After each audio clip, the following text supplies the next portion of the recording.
Assalamualaikum warahmatullahi wabarakatuh. Hari ini Kamis 22 Oktober 2021.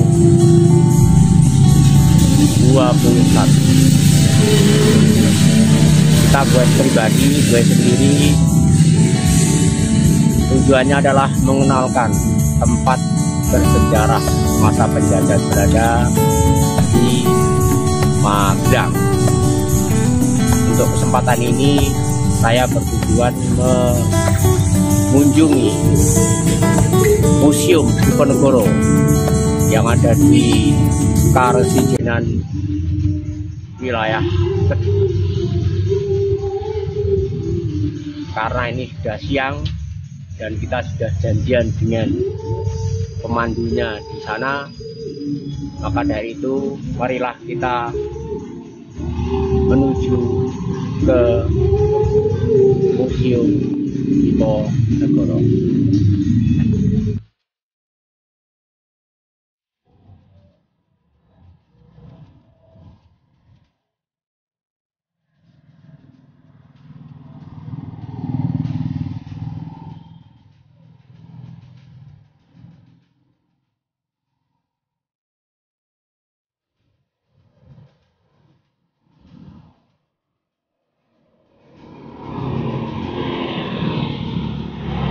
Depan itu adalah Tugu Anim, titik nolnya Kota Magelang.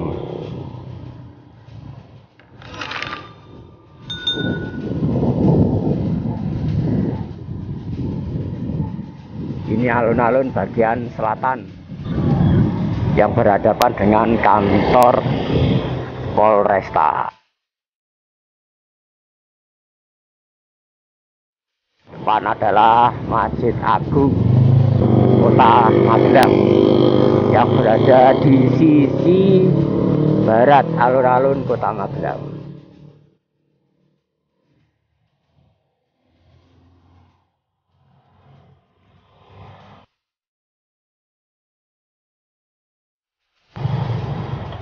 Itu juga bangunan peninggalan Belanda.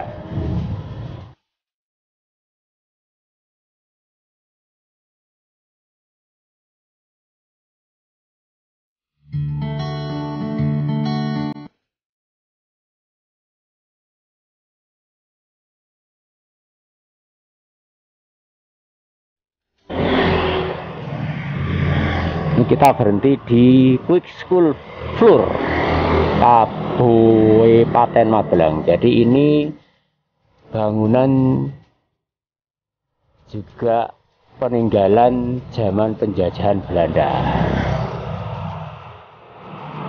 Tapi sekarang difungsikan menjadi Dinas Dukcapil Pemerintahan Kabupaten Magelang. Dan lokasinya ini berada di tengah-tengah Kota Magelang. Jadi dulu Kabupaten Magelang itu berada di sini, di dekat alun-alun Kota Magelang.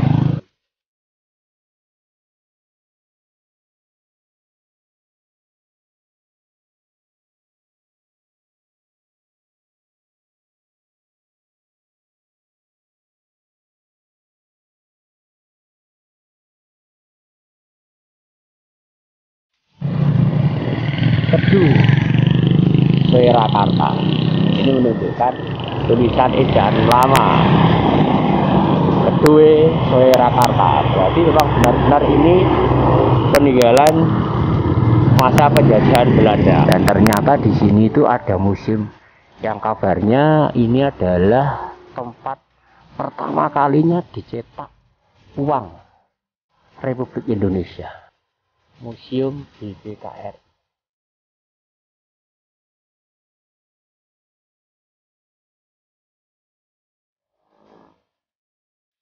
Sementara kita lapor dulu, tamu harap lapor petugas tiket.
kita akan masuki Museum Pangeran Diponegoro.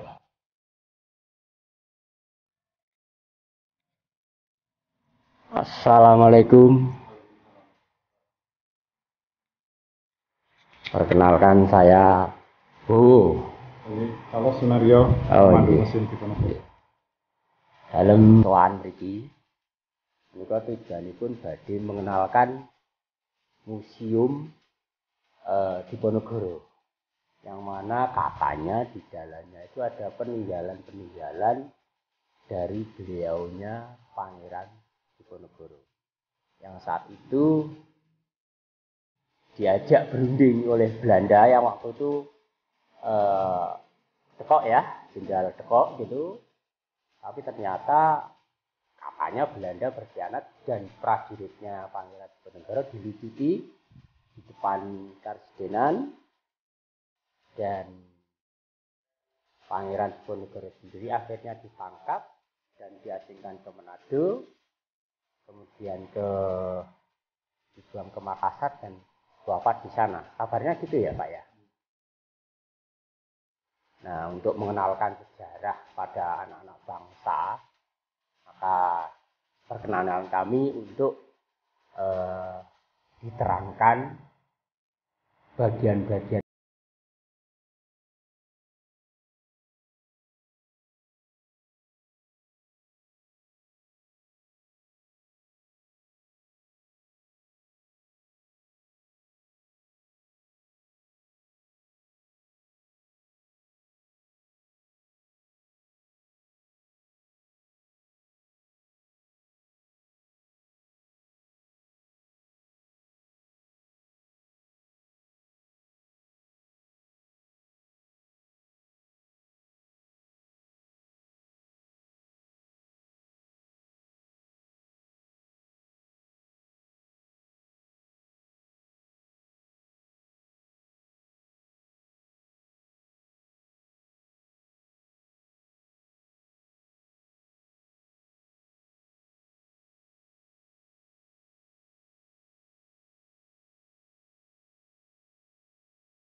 berarti beliaunya itu juga santri. Ya, Pangeran Diponegoro sudah usia 20 tahun dia menikah dengan seorang istri. Setelah itu kembali lagi nyantri lagi Pangeran Diponegoro sampai usia 40 tahun. Pangeran Diponegoro setelah itu baru bisa memimpin perang, itu kerjasama dengan tokoh ulama dan tokoh masyarakat dengan tokoh remaja. Maka Pangeran Diponegoro, tokoh-tokoh ulama salut membantu Pangeran Diponegoro. Maka Pangeran Diponegoro langsung bergerak untuk melawan orang asing. Orang asing itu yang dari luar itu adalah dari Belanda, Eropa, dan China. Itu datangnya hanya berdagang, akhirnya dia berani mengontrak tanah dan segalanya. Maka penduduk Indonesia sampai kekurangan makan karena sudah banyak yang dikontrak. Oh begitu ya Pak. Maka Pangeran Diponegoro geram sekali bagaimana bisa mematahkan rakyat Indonesia. Maka dihalolah orang asing. Setelah itu Pangeran Diponegoro memimpin perang usia 40 tahun dengan tokoh ulama dan tokoh remaja dan tokoh Islam. Itu dari ujung timur sampai ujung barat hanya Pulau Jawa yang diperangi. Oh begitu. Jadi tidak keluar. Jadi istilahnya masih kan nih Pak, masih bersifat kedaerahan gitu ya. Pangeran Diponegoro selama perang itu 5 tahun hanya. 5 tahun ya. Dari 40 tahun sampai 5 tahun. Sudah itu orang asing Belanda itu sudah berusaha berulang kali untuk ngajak berunding Pangeran Diponegoro. Karena pangeran orang Belanda kesulitan untuk melawan. Maka usia 45 tahun Pangeran Diponegoro mau diajak berunding. Mungkin tahunnya benar-benar diajak berunding karena kepakemannya. Maka Pangeran Diponegoro akhirnya mau diajak berunding oleh orang asing.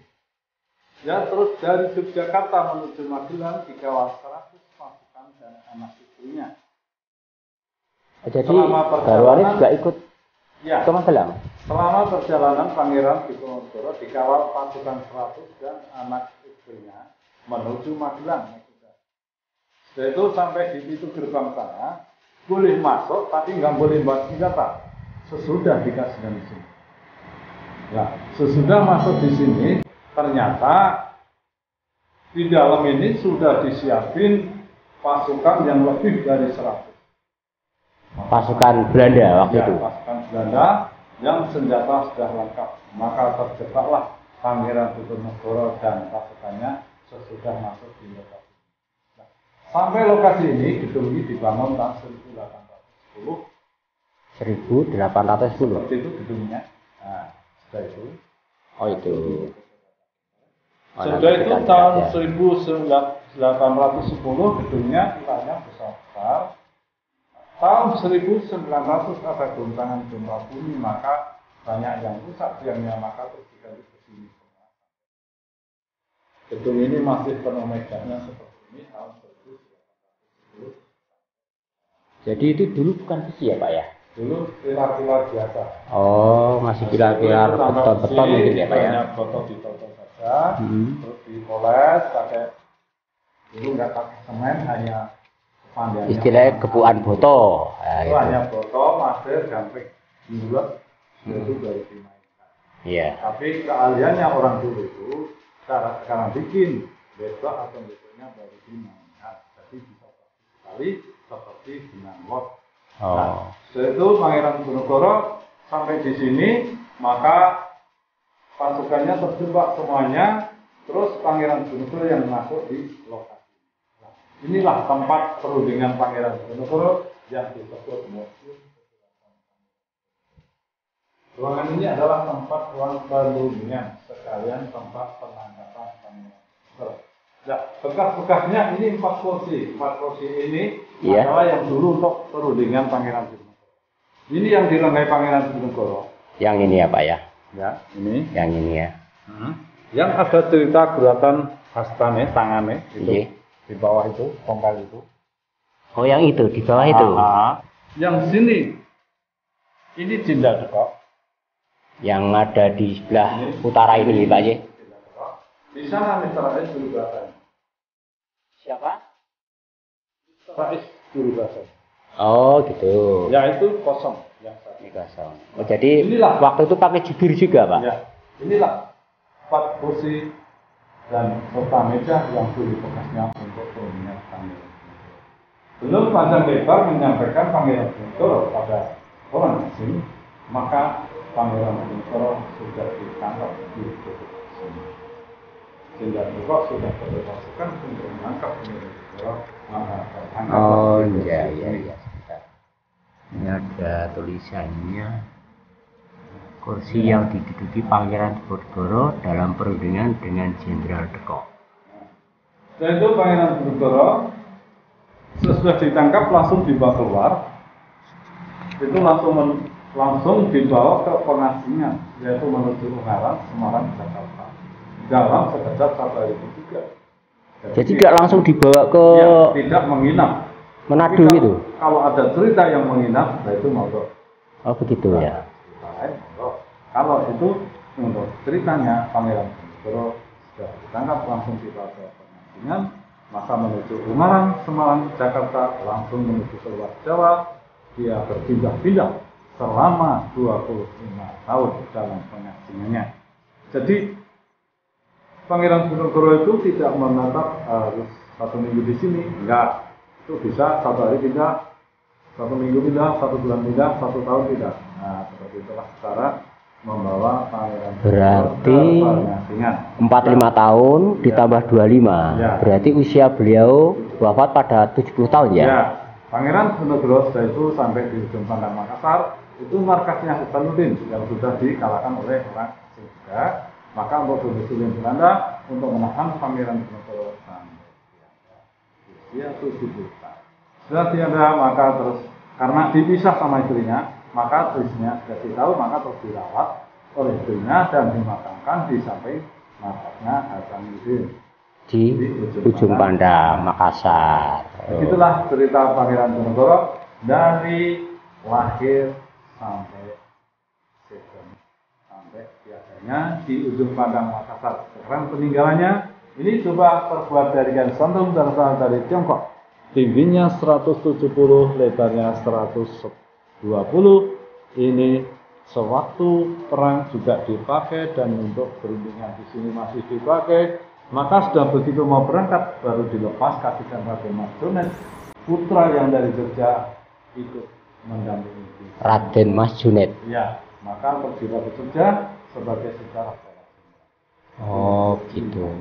Nah ini Pangeran Diponegoro waktu usia 35 tahun yang melukis Mr. Junet. Mr. yang Junet dari Belanda. Ya. Nah di sini ini milik Pangeran Diponegoro.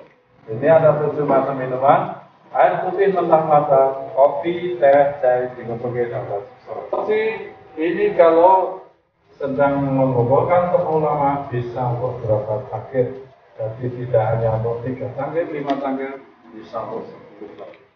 Oh gitu. Kondik ini selalu dibawa kemana saja kalau perang, karena ini bisa untuk minum berapapun pasukannya.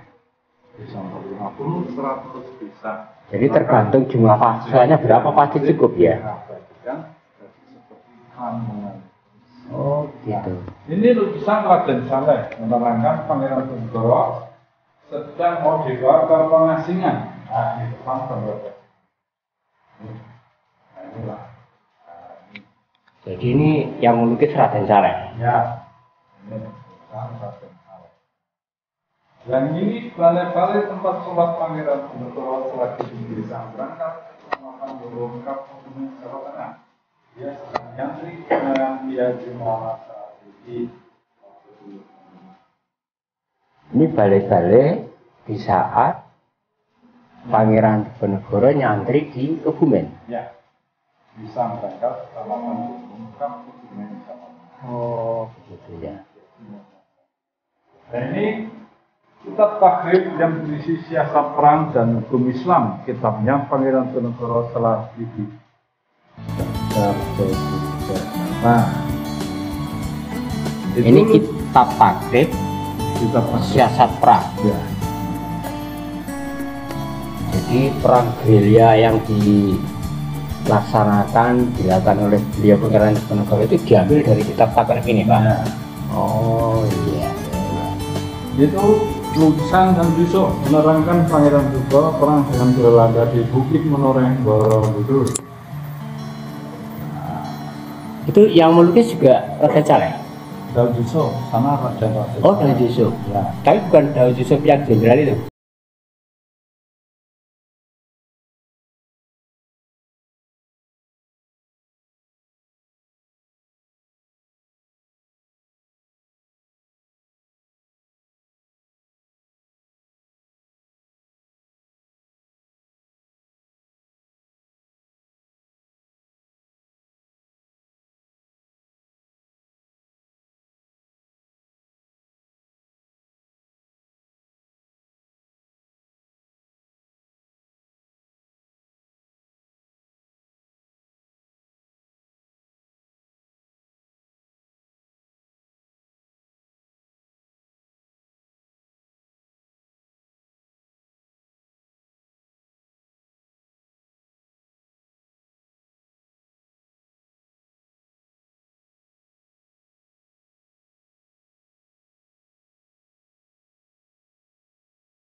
maka Pangeran Diponegoro belum menafsirkan Kok kabarnya ada istilahnya mau merampas tanahnya? Karena zaman dulu itu punya apa saja harus pasir dan lewat pun harus pasir. Maka Jadi karena kita sudah dikuasai. katanya Belanda itu mau apa Pak? Dia itu ingin makmurkan rakyat. Iya, katanya Belanda mau merampas tanah dari Tegarrejo, mau buat jalan gitu. Ya. Sudah dipatok-patok, akhirnya kan Pangeran Diponegoro melawan.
Dan itu kan Belanda sangat berani sekali terhadap perlawanan Pangeran Diponegoro itu. Iya.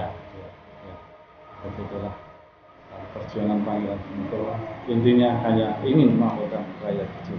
Oke Pak, terima kasih Ya. atas keterangannya. Kapan-kapan kita jumpa lagi di museum lain Ya. di Magelang. Amin. Amin. Amin. Sehat Bapak. Amin, amin, amin. Oke. Amin.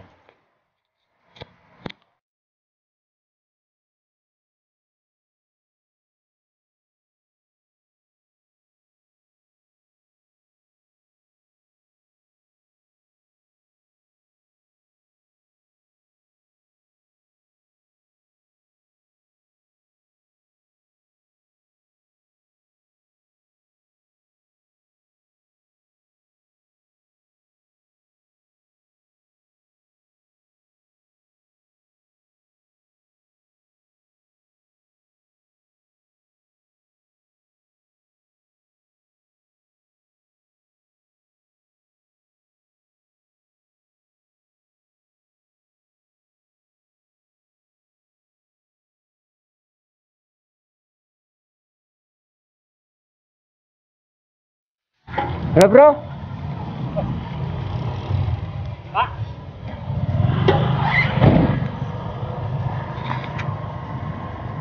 Sehat. Alhamdulillah sehat walafiat. Ya. Sehat-sehat. Melaku-melaku alon-alon. Oke, monggo Pak. Siang-siang. Pinarak Rin. Matur suwun. Monggo. Matur suwun. Unjuk-unjuk Rin. Kapan-kapan. Saestu Pak. Nah, ini sudah duhur ya. Kami dugi apapun keliling-keliling Pak. Sudah keliling-keliling. Sudah keliling-keliling. Iya. Sehat terus ya, Pak nggih. Alhamdulillah. Alhamdulillah. Monggo matur suwun. Nggih, monggo nggih Assalamualaikum. Pak. Atas-atas. Waalaikumsalam.